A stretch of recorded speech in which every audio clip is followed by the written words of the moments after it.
चैतन्य की साधना करते हुए अच्छा तो बहुत लग रहा है, लेकिन चैतन्य की साधना करते हुए जीवन में ऐसा लगता है कि सब कुछ रूखा सूखा हो गया है, क्योंकि मैं जानने वाला और मैं सब कुछ जानता जा रहा हूं, लेकिन कहीं ऐसा लगता है कि कुछ रस बाकी नहीं है, जैसे सारा रस ही खो गया है।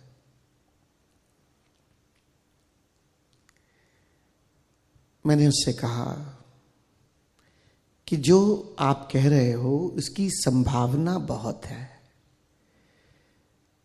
अगर महावीर की साधना पद्धति देखें या पतंजलि की साधना पद्धति देखें, जिसमें चैतन्य की तरफ काफी इशारा है, महावीर की साधना तो सारी आत्म केंद्रित है,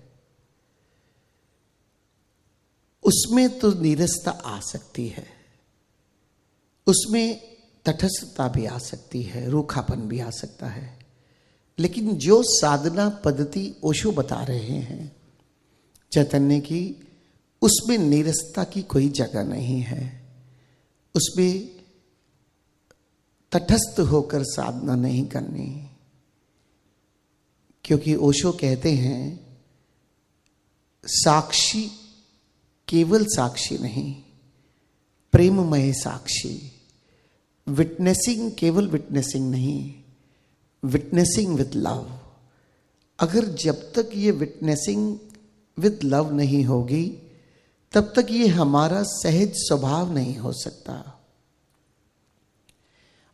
हम यहां बात करते हैं कि जो भी हमारे अनुभव हैं वो हमारे जीवन का हिस्सा होना चाहिए, तभी रूपांतरण हो सकता है, तभी इस साधना का कोई मकसद है।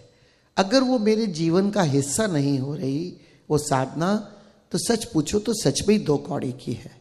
उस साधना का कोई पर्पस ही नहीं कि आपके जीवन में कोई रूपांतरण ही नहीं हुआ, ना आपका अहंकार छूटा, ना आपकी मैं भावना छूटी, ना आपकी जो कामनाएं हैं वो विदा हुई, तो साधना है क्या? और जीवन शैली साधना कब हो सकती है? जीवन शैली साधना तब हो सकती है जब वो इतनी सहज और इतनी आनंदित हो कि उसे साधने में ही आदमी का आनंद घटित होने लगे। अगर मुझे तनाव होना है कोई साधना करते हुए, तो फिर वो जीवन शैली का हिस्सा नहीं हो सकती। मुझे मेरी जीवन शैली इतनी निर्मल, इतनी सरल, इतनी सहज कर देनी है कि जिसमें साधना ओतप्रोत हो। मेरे जीवन जीने के ढंग में जागरूकता अपने आप ओतप्रोत हो। मुझे जागरूकता साधनी ना पड़े। शुरू में थोड़ी देर हो सकता है कि मुझे प्रयास करना पड़े, जैसे मैं कहता हूं कि यहाँ आप आते हैं, ये एक आयोजन है कि यहाँ कैसे मैं अपने आप को इन 6 दिनों में उस जीवन शैली को उपलब्ध हो जाऊं जिसे जाकर मैं परफॉर्म कर सकूं। तो यहां तक प्रयास ठीक है, लेकिन ये प्रयास करते करते इतना सहज हो जाए कि बस उठना हो तो ध्यानस्थ, बैठना हो तो ध्यानस्थ, चलना हो तो ध्यानस्थ, प्रेम से ओतप्रोत, प्रेम मेरा सहज स्वभाव, वो है असली साधना। और ओशो की देशना तटस्थ होने की देशना नहीं है। ओशो की देशना विटनेसिंग विद लव है, प्रेमल साक्षी होना है। 1962 में जब ओशो ने प्रवचन देने शुरू किए, तो सबसे पहले ओशो ने अखंड साधना की बात की।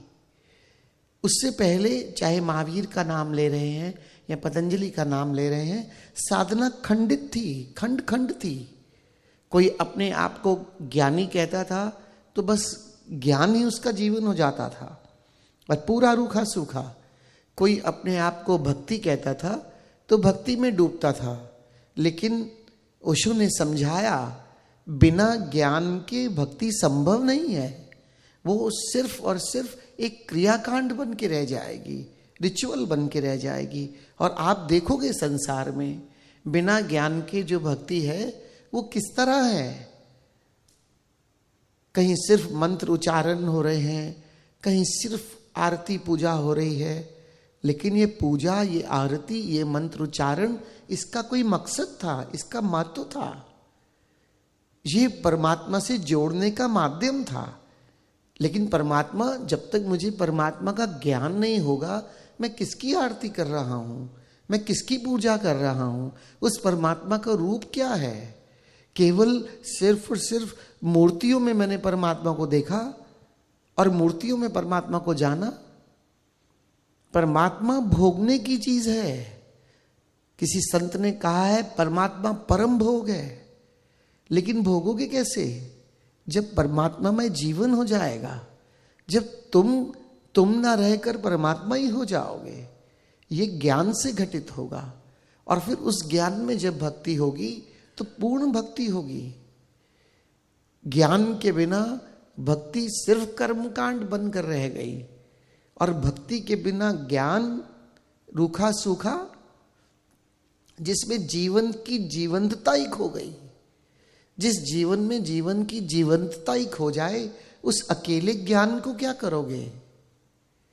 इसलिए भक्ति बिना ज्ञान अधूरा और ज्ञान के बिना भक्ति अधूरी। इसी को ओशो ने कहा है अखंड साधना। ओशो जो भी विधियां दे रहे हैं, जिसमें साक्षी, प्रेममय साक्षी होने की विधियां भी है और लिप्त होकर उसी में डूब जाने की विधियां भी है। जब कोई गायक संगीत करता है तो उसका पूरा आत्मा ही संगीत बनकर रह जाती है। सब सुरों का, सब शब्दों का, सबका पूर्ण ख्याल, और वो पूर्णता ही सब कुछ है। कोई नृत्य करता है तो नाचने वाला खो जाता है। ओशो कहते हैं नृत्य ही हो जाओ, ये पूर्णता है। और जब तक मल्टी डायमेंशनल ग्रोथ हमारी नहीं होगी, तब तक साधना बिल्कुल अधूरी है और वो जीवन में कभी फलित भी नहीं हो सकती। जरा सोचो, एक बच्चा बड़ा हो रहा है, उसका एक हाथ बहुत लंबा हो गया और एक हाथ छोटा रह गया। क्या उसका शरीर सम्यक हुआ? एक टांग लंबी हो गई और एक टांग छोटी हो गई, सीधा चल भी नहीं पाएगा। ये शरीर का जो डेवलपमेंट हो रहा है वो पूरा बराबर मल्टी डायमेंशनल हो रहा है। एक ही तरह से हाथ, एक ही तरह से हमारी पैर, हमारी टांगें, हमारा वक्षस्थल, सब एक सम्यक तरीके से बढ़ता चला जा रहा है। एक शरीर छोटा सा जो हमारा हिस्सा है, उसके अंदर मल्टी डायमेंशनल ग्रोथ है। तो हमारे जीवन, हमारी आत्मा में कैसे खंडित साधना की या एक खंड की साधना हमें पूर्णता दे सकती है? जब तक हम पूर्णता से साक्षी होते होते फिर एक बिंदु पर आकर लीन नहीं हो जाते, तब तक आप ये मानो कि परमात्मा हुआ नहीं जा सकता। आप शरीर के साक्षी हो रहे हैं, आप मन के साक्षी हो रहे हैं, विचारों के साक्षी हो रहे हैं, देख रहे हैं। आपके भीतर भावनाएं उठ रही हैं, आप भावनाओं के साक्षी हो रहे हैं। भावनाओं के साक्षी होते होते आप स्वयं के भी साक्षी हो गए, अपने भीतर के आकाश के भी साक्षी हो गए, अपने भीतर के आकाश में गूंजता हुआ नाद है उसके भी साक्षी हो गए। क्या ये पूर्ण है? नहीं। ओशो की साधना में ये पूर्णता नहीं। ज्ञान यहां समाप्त हो जाता है, भक्ति यहां से शुरू होती है। यहां कहो अभी भक्ति में ज्ञान चल रहा था, अब ज्ञान में भक्ति हो जाएगी। अंतिम बिंदु में तुम ये जानने वाले को भी मिटा दोगे इसी आकाश में, उसी में लीन हो जाओगे। और जो जान रहे हो, जो आकाश, जो गूंजता हुआ नाद, जो फैला हुआ प्रकाश, ये अमृत तत्व, तुम अपने आप को मिटाकर वही हो जाओगे। यहां पर पूर्णता होती है। तो हमारे साधना में ज्ञान भी आवश्यक है और भक्ति भी आवश्यक है। और जब तक ये चैतन्य की साधना भक्ति पूर्ण नहीं होगी, प्रेम पूर्ण नहीं होगी, तब तक ये अधूरी है। अपने ही चैतन्य को जिसका गुण धर्म जानना है, उस गुण धर्म को हमें जानना है। वही चैतन्य को साधते हुए वही हो जाना है, और फिर तभी जाकर बात बनती है। और जब हम इस अखंड साधना शैली को उपलब्ध होंगे, जब हम इस साधना को शैली को उपलब्ध होंगे जहाँ हमारी मल्टी डायमेंशनल ग्रोथ होती है, जहाँ हम साक्षी भी हैं और नाच भी सकते हैं, वो साक्षित्व कैसा जो नाचता हुआ और गाता हुआ ना हो। इसी को ओशो ने कहा है कि मेरा धर्म नाचता गाता हुआ धर्म है। क्यों? क्योंकि ये धार्मिकता है, ये जीवन शैली है। कैसे मैं उसको उपलब्ध हो जाऊं? इसलिए बहुत सारे कई बार मित्र नए आते हैं, कहते हैं हम तो ध्यान करने आए थे, लेकिन यहाँ क्या नृत्य चल रहा है, यहाँ संगीत चल रहा है। कैसे नृत्य और संगीत के बिना इस परमात्मा के मंदिर में प्रवेश हो सकता है? ओशो ने एक जगह कहा है, परमात्मा के द्वार में एक बच्चे की तरह नाचते गाते हुए ही प्रवेश हो सकता है। तो परमात्मा क्या है, इसका ज्ञान, आत्मा क्या है, इसका ज्ञान उतना ही आवश्यक है जितना प्रेम हमारे जीवन में आवश्यक है। जब तक मैं प्रेमल नहीं हो सकता, जब तक मेरा होना भक्तिपूर्ण नहीं हो सकता, जब तक मेरा होना एक प्रेम की सुवास नहीं हो सकती, तब तक ये मानना ये चैतन्य की साधना बिल्कुल अधूरी है। कभी तटस्थ मत हो जाना। स्वयं को देखना भी है तो प्रेमल तरीके से, स्वयं को जानना भी है, इस मन को भी साक्षी होकर जानना है, तो मन के प्रति प्रेम भाव से डूबकर, घृणा भाव से डूबकर नहीं। वो अधूरी साधना थी जब किन्हीं लोगों ने मन को अपना दुश्मन कहा कि हमें भटकाता है। मन भटकाता नहीं है, मन का स्वभाव है द्वंद्व। मन के दुश्मन मत हो जाना, मन के मित्र होना, मन का भी उपयोग करना। ये मन आवश्यक है, तभी परमात्मा ने ये मन हमारे साथ लगाया है। अगर ये मन आवश्यक नहीं होता, अगर ये शरीर आवश्यक नहीं होती, अगर ये भावनाएं आवश्यक नहीं होती, तो परमात्मा ने हमारे एक साइकोसोमैटिक कॉम्प्लेक्स में हमें जो पूर्ण बनाया है, उसमें ये क्यों लगा दिया? यहां तक कि मैं ये कहता हूं, बचपन में कभी अनजाने तरीके से जो हमारे भीतर अहंकार उत्पन्न हुआ, उस समय के लिए वो भी आवश्यक था। लेकिन जब हम साधना में अपने भीतर उस परमात्मा की यात्रा करते हैं, तब अहंकार का मिट जाना आवश्यक है। तो कभी किसी की कोई उपयोगिता भी है और कभी किसी से पार भी जाना है। इस मन को इस्तेमाल भी करना है। सेवक है हमारा मित्र है, लेकिन इस मन से पार भी जाना है। इन भावनाओं की हमारे जीवन में इसका मूल्य है। बिना भावनाओं के भक्ति कैसे जागेगी? लेकिन ये शुरुआत है, भावनाओं से भी पार जाना है। हम यहाँ पर एक संघ को निर्मित करते हैं। क्या ये संघ हमारा एक दूसरे से प्रेम की परिभाषा नहीं है? क्या ये प्रेम का एक्सप्रेशन नहीं है?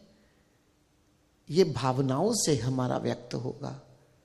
इसलिए चैतन्यता की साधना बहुत आवश्यक है, लेकिन एकांगी मत हो जाना। प्रेम को छोड़ मत देना, भक्ति को छोड़ मत देना। ओशो ने व्हाइट रोब ब्रदरहुड शुरू किया, जिसे हम ओशो संध्या के रूप में रोज शाम को करते हैं। अब वो भक्ति की बात है, गुरु से प्रेम, स्वयं से प्रेम, और उसी प्रेम में डूब जाना। तो क्या चैतन्य में गुरु का प्रेम नहीं आता? जिस गुरु ने हमें साधना दी, जिस गुरु ने हमें ध्यान की विधियां दी, जिस गुरु ने हमें ध्यान का मार्ग दिया, लेकिन उन्होंने केवल ध्यान का मार्ग नहीं दिया। ओशो ने कहा है, ज्ञान और भक्ति से, इन दो परों से ही परमात्मा के आकाश की उड़ान भरी जाती है। एक पर काफी नहीं है, दोनों की आवश्यकता है। और किस तरह से मैं स्वयं के भीतर स्वयं को जानते हुए स्वयं के प्रति सबसे पहले प्रेम से भर जाऊं, और जिस किसी ने स्वयं को प्रेम नहीं किया वो इस संसार में ना तो किसी को प्रेम कर सकता है और ना ही परमात्मा को प्रेम कर सकता है, क्योंकि मैं स्वयं उस परमात्मा की एक महत्वपूर्ण कृति हूँ। मैं अक्सर कहता हूँ परमात्मा कभी बहुत प्रेम में होगा तभी उसने हमें गढ़ा है, तभी उसने इस संसार को गढ़ा है। ये संसार परमात्मा के प्रेम की अभिव्यक्ति है और इस प्रेम की अभिव्यक्ति को प्रेम से ही जिया जा सकता है। ज्ञान और भक्ति दोनों को एक साथ जीवन में साधना।